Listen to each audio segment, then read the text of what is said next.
Hey, Lizzie, how are you doing?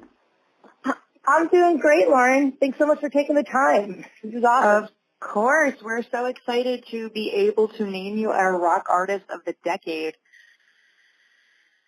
That is so crazy. I mean, it's like one of those things where if my 13-year-old self could see me now, it's just wild. So I'm super humbled by that. Thank you so much.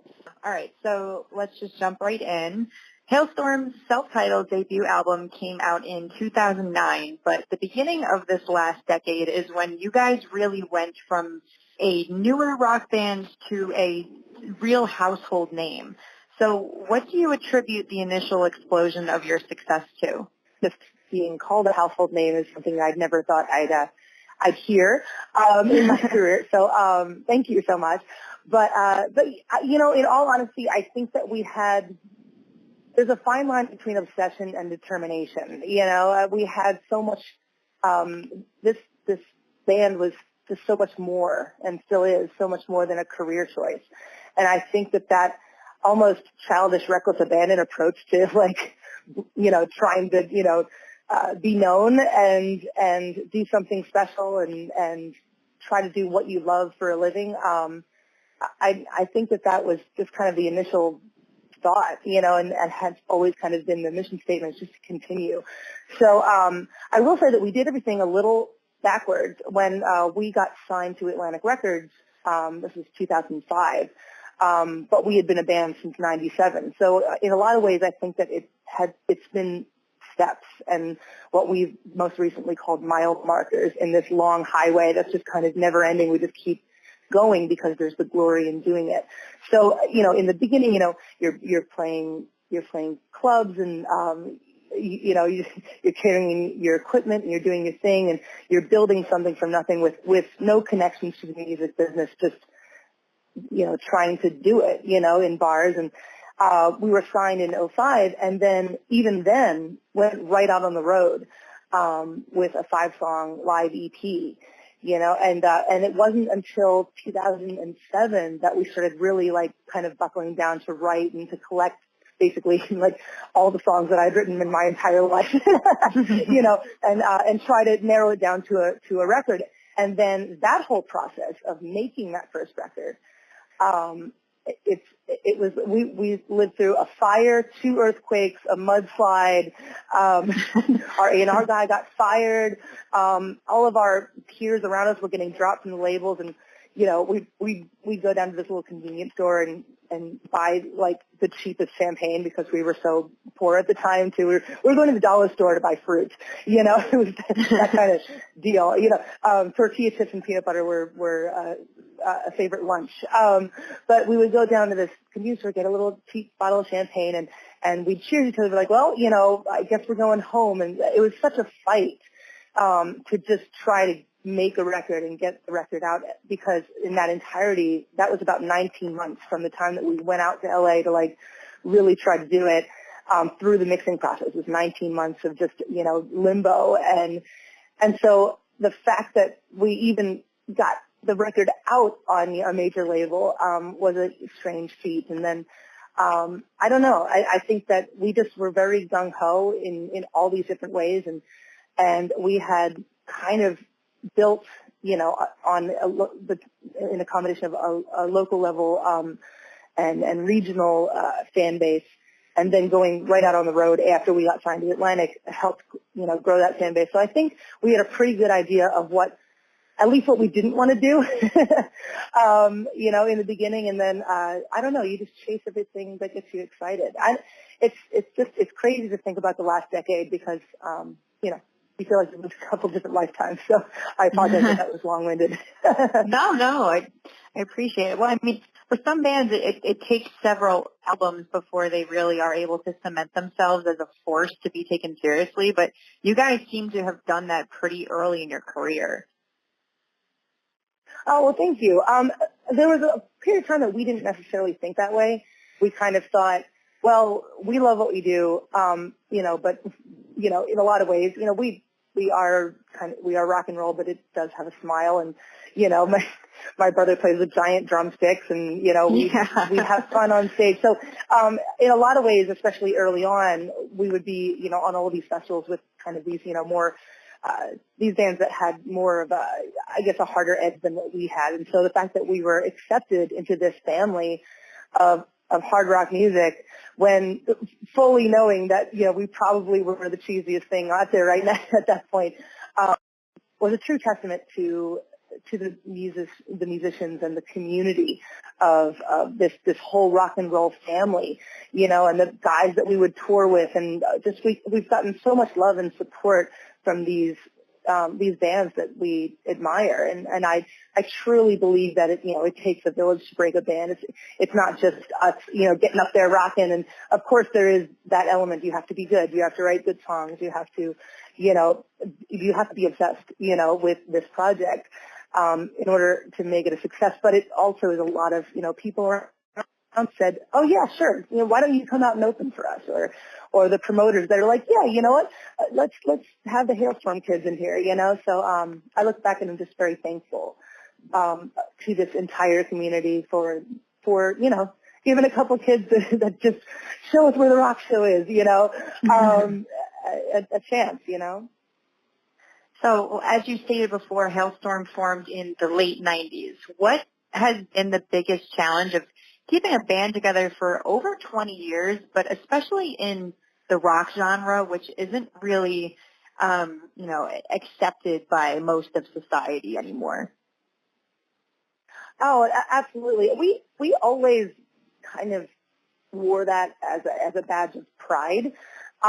Just with all four of us, we loved rock music, but we also really loved the fact that not a whole lot of people did, because we really loved it. So it was something that we could call our own, even from an early age. When we first started this band, I was 13 years old, so I was in middle school, and nobody understood it. Nobody, actually, funny, I'll tell you a small story that came before the band. Right before the band, when I was 11, my parents moved into this new place, you know, and the neighborhood girls invited me to a sleepover because I was new, and they said, bring your favorite CDs, and you can probably see where this is going. Bring your favorite CDs to this, and this was, you know, 96-ish, 95, so it was like TLC and, you know, Backstreet Boys, and that whole like boy band thing was kind of starting to rise. And I brought Alice Cooper's Love It to Death and Dio's Holy Diver to this sleepover, because that's what I was listening to with my dad, and we would listen to Van Halen and all that stuff. So again, long story short, I put the CD in with all these new friends around. I'm trying to impress them, and they looked at me like I was from another planet. Like that was the day I found out I was not cool. You know, like everything's fine, and then, oh my gosh, nobody's like me. But when we started the band a couple years later, I don't know why, but after that first show, everything changed. Like my outlook on what made me me, and something that, like I said, I could call my own, that was special, that I could do, that nobody else did. I had it was like the next day, it was like, all right, this is me and this is my thing, and I don't care. And I'm almost glad that no one else is doing this. And it's kind of been this strange mission statement, you know, that has happened, is now, after a decade, is kind of what people know me for, as far as what I stand for. So it's really crazy to think about that and the early beginnings, and you keeping with that and developing that. And so I think that's a start of like what kind of gave us our success. But we all still like each other, and we have this respect for each other. You know, my brother and I started the band, and so there is that family vibe. And so when you're family, you know how to fight and not, you know, break up the whole works, you know, and we know how to like talk to each other, and also, like, even, you know, with all four of us, it's, you know, we all wear different hats, you know, like, but my little brother knows that if I'm talking to him, he knows when it's like his big sister talking to him or his bandmate. And so I think that element of communication, but all four of us bring something to the table, bring something to Halestorm that none of the other ones can. Like, you know, I'm not the same musician. There's no way I could do this on my own, and nobody in the band could do it without me, and likewise with each other. So I think that's a huge thing as well. And we still get poked fun of to this day, like not in a malicious way, but people are always shocked when we go on tour with certain bands that just have this business relationship, and they never even talk unless they get on stage or have to make a record. And when we say something like, oh, you know, Day Off is coming up, and I think the guys and I are going to go bowling, or we're going to go see, you know, the Joker, or a movie or something, and they'll look at me like, wait, together? Are you serious? You know, so I think that's a big accomplishment in our world, is the fact that we haven't killed each other yet, and we still actually enjoy, you know, playing with each other and doing this whole thing, even when it gets, you know, tough or there's an uphill battle. So yeah, I'm thankful. Yeah, absolutely. So, you know, at the start of the decade, you guys had The Strange Case of, and ended up winning a Grammy for Best Hard Rock and Metal Performance in 2013 with Love Bites, So Do I. And that was up against bands like Lamb of God, and you were actually the first woman to not only to win the Grammy, but to be nominated in that category. Do you remember how you felt when you discovered that Halestorm had been nominated? Oh, absolutely. I remember my stomach dropped, and I wasn't quite sure if somebody who had sent that text was joking or not. So the day that we found out that we were nominated, we were in Madison, Wisconsin, playing a show, and we found out in the middle of the show. So at that point in time, I was kind of doing this low part in the set with just me and a piano. And so my guitar player, Joe, went off stage, and his guitar tech is like, hey, I just got this text from our front of house guy that says we're nominated for a Grammy. And so Joe's like, no freaking way, you know, and had to look it up while I was about to, you know, do this piano ballad. And then Joe ran out on the stage because he was like, holy shit, it's true. And so he ran out on the stage, like right before I'm about to start this song, and told me in my ear. And it's funny because there actually is a photographer that got the exact moment that he told me, and it looks like my face just like kind of like goes blank, and and it must have seemed like it was like an emergency or like somebody died, because everybody in the audience was like, what happened? What's going on? And so I just kind of turned to the audience and in the mic said, I just found out we were nominated for a Grammy, and the entire place just bored. It was like we were at a football game, just like, and the team scored, you know, and it was just really cool. What an amazing moment to share with the audience too, and and it's so funny because I don't remember the rest of that set. That's all I was thinking. You blacked out the whole time because we had to finish the set. But I called my manager afterward and said, well, I don't even know how this works, because to me, like, as a rock band, like we weren't even at that point in time. We were like, dude, we're not even on the Grammys radar. You know, how come we made it through? You know, so I called up my manager. I'm like, so what does this mean? And he says, well, you know, you get to dress up and do the red carpet and take a date and go to the parties, and you might actually win the damn thing. And I'm like, well, no, look at who we're up against. Like, we're definitely not going to win, but man, I want to go. And so we all took our parents as our dates and stuff, and it was really cute. You know, mom and so we go and we sit down and main event and do the red carpet. We had so much fun, and then we're sitting down waiting for our category, and so it comes up, and my mom actually like had video on her phone, and it sounds like she's going down a roller coaster because she was screaming so loud. But they listed off the nominees, and it said, you know, Halestorm with Love Bites, So Do I, and we're like videotaping it, and so then he opens up the envelope and says the Grammy goes to, and we're listening for like an H sound because it's Halestorm, but he said Love Bites, So Do I by Halestorm, and we're all thinking for a split second, everybody just went silent, like, who's Love Bites? What is that? Oh, that's us.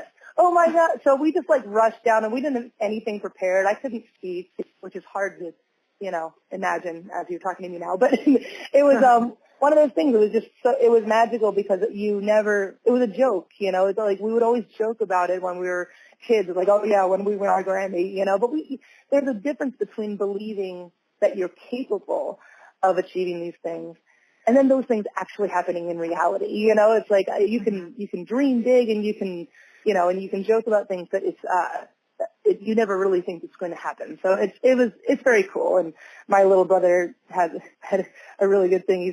He's like, man, this proves that we are indeed crazy, but we were not stupid for choosing this as a career. You know, we have all of these moments where we're like, geez, wait, isn't this so cool? Like, we have a tour bus, you know, like that is a part of our daily life. I remember being a kid on a tour bus, and on like the first tour bus we were ever on, I think was at Seven Dust, and they brought us on, and we were so nervous. We were like, where do we sit? And, you know, they were offering us water. We're like, no, we don't need any of your water. We just want to like hang out and be quiet and not touch anything. And I remember like at that time, this was before we were signed, we were teenagers and went to see Seven Dust, and they were so nice. And they actually like got our demo, and they played it at front of house before their show. Like, who does that? It was amazing. Like, we were just this local kid band, and they wanted to play it through the main speakers before they started in the club. It was so crazy. Side note, they're awesome dudes. Another band that gave us a chance, you know.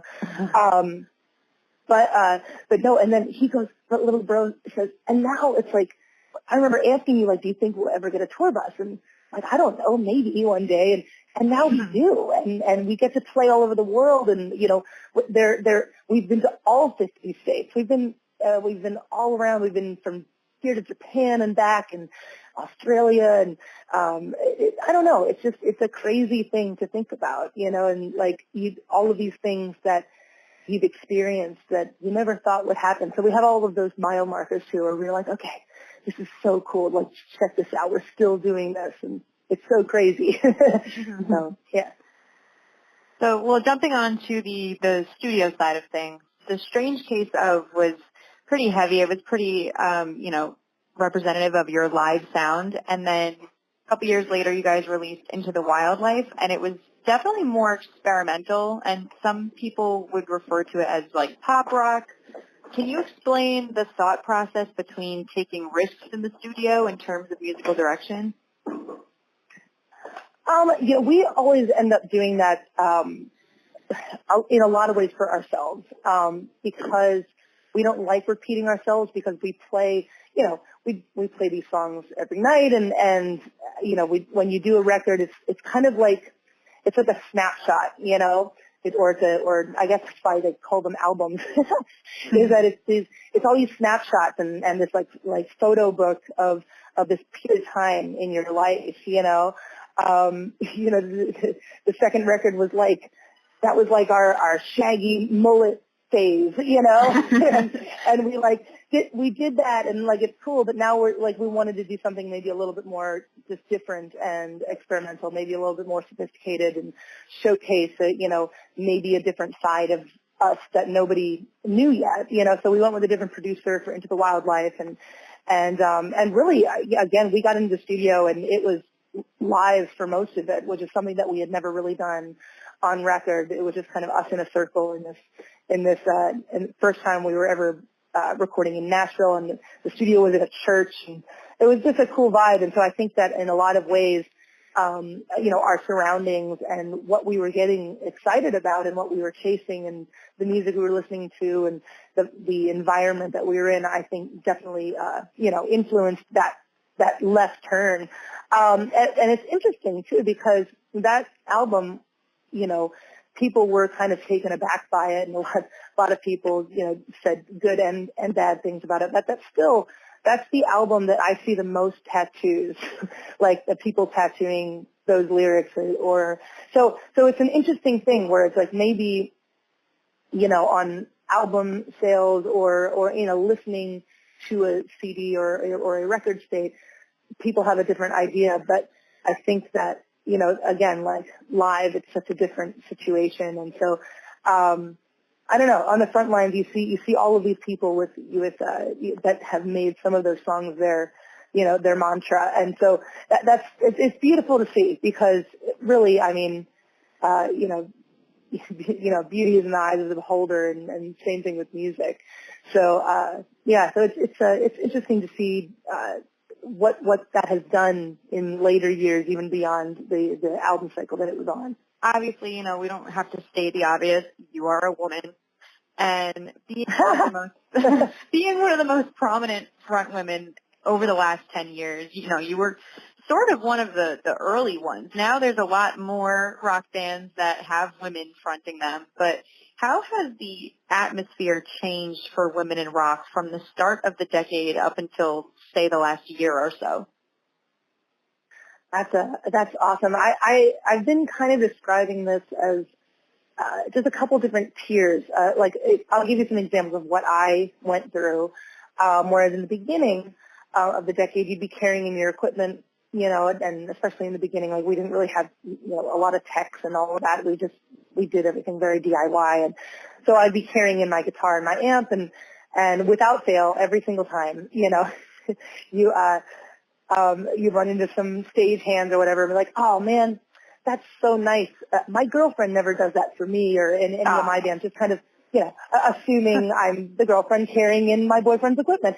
Or I would get, oh, well, the merch is going to be set up over there. So I was just basically, you know, you go into these situations and nobody is expecting you to be a girl. So it was funny because it was actually, my guys have been such amazing allies in all of this, by the way. The guys were like, dude, we should just use that as a weapon.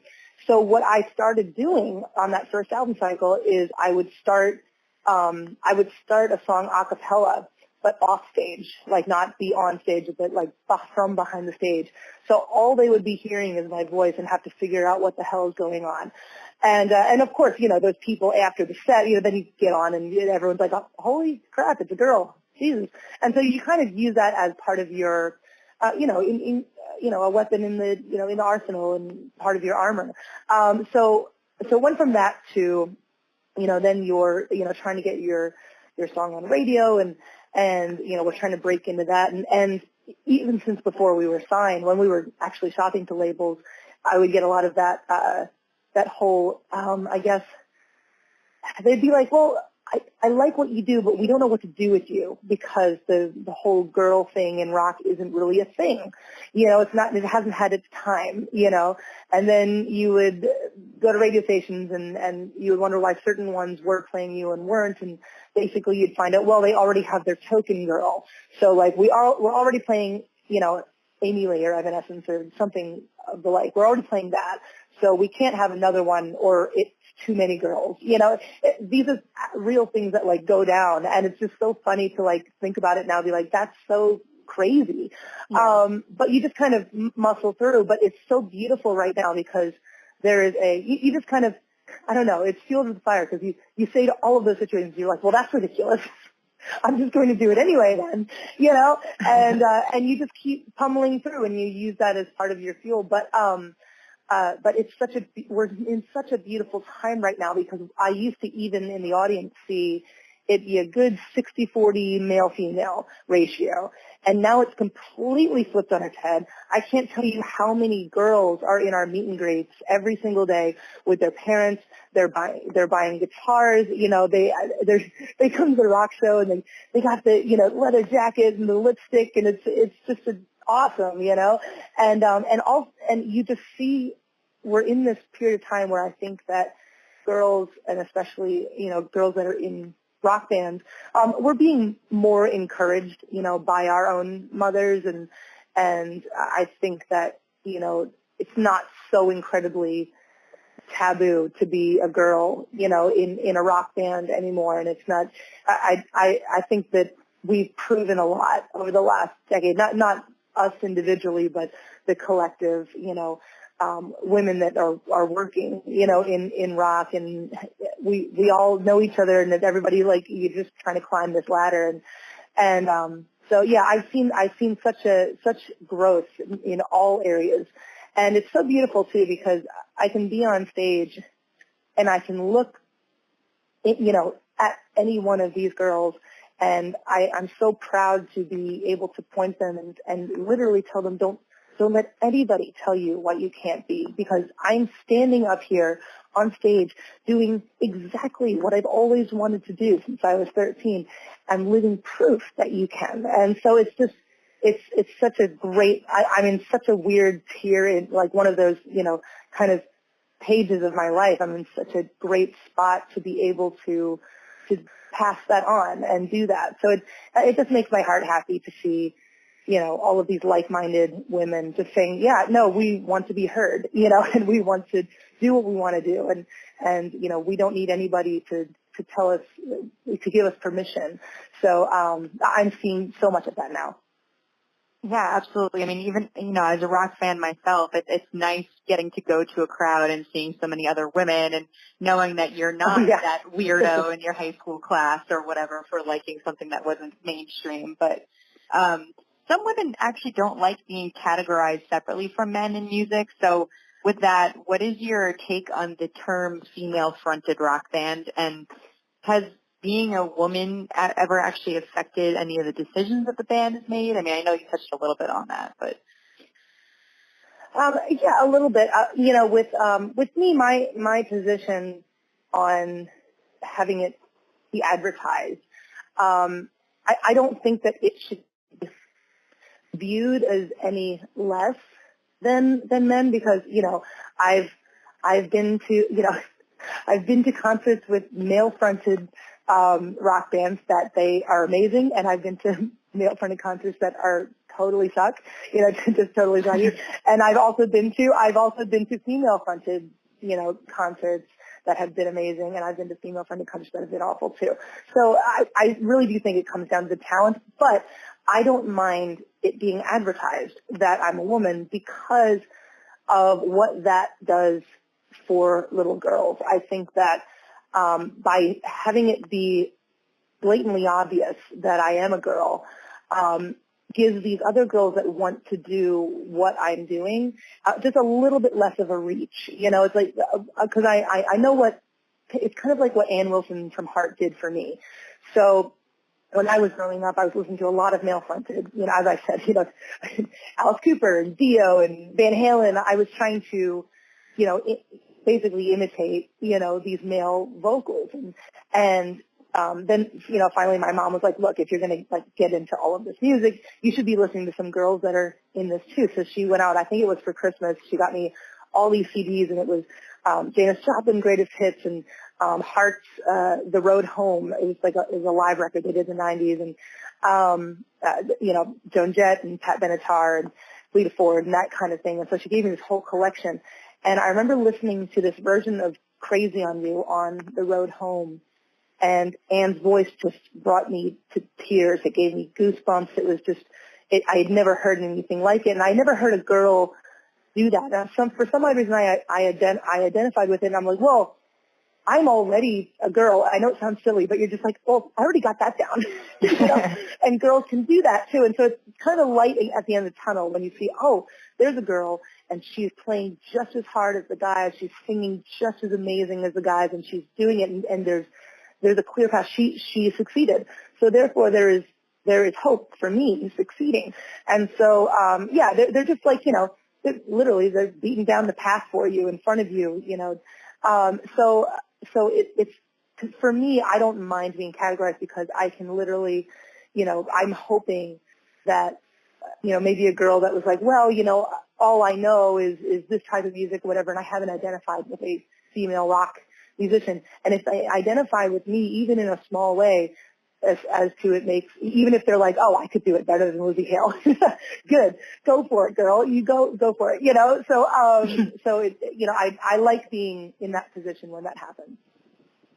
yeah, so, I mean, you're obviously an idol to a lot of people, especially young girls, but has there been a time that one of your musical idols has given you any advice along your journey that you still carry with you to this day? Oh, absolutely. One of the biggest things, and it's so funny thinking about it in later years, because what the advice that he gave to me, he was actually like in an action doing that same thing for me at the moment. So, but when I met Ronnie James Dio, he was the nicest guy, and it was like really one of the first, like, one of my idols that I met, and this was back in 2009. So it was like right when we released, I Get Off, and we're doing the songs and stuff, and we got to open up for Heaven and Hell on a whim. We were coming home from tour, passing through New Jersey to get to Pennsylvania, And our manager called up and said, hey, Coheed and Cambria dropped out of this Heaven and Hell tour. They got one show left, and it's in Atlantic City, New Jersey. Do you want to be the opener? And, of course, I'm like, yeah, I will crawl there if I have to. Absolutely. Just tell me where to go. So I just couldn't believe it. I was so nervous. And we did the show, and the show went great, but it's really nerve-wracking. Like, I remember while we were playing, I think it was It's Not You, and I looked up, and there's Ronnie and Geezer Butler, like, in these balconies, like, above the stage, just kind of watching, and it's just crazy. You start really thinking about everything that you're playing and singing, when there's people watching. But anyway, they were so nice, and we did the show. We hung out with them afterward and got pictures and the whole thing. And then it was, time to go. It was like 2 or 3 in the morning, and we're like, oh, we should all go out to the parking lots and get in our vehicles. We were in an RV at the time, and Ronnie's walking us out, and he's like, oh, that's your RV? He's like, yeah. And he says, okay, well, you stay here for a second. I want to come back and say bye to you, but I gotta go and, take pictures, and there's a bunch of people around that I want to sign for. So we're like, okay, well, that's weird, but sure, yeah, we'll wait, So we're in our RV, and we watch Ronnie sign everything for everyone, take every picture, and then he still came back to our RV to say bye.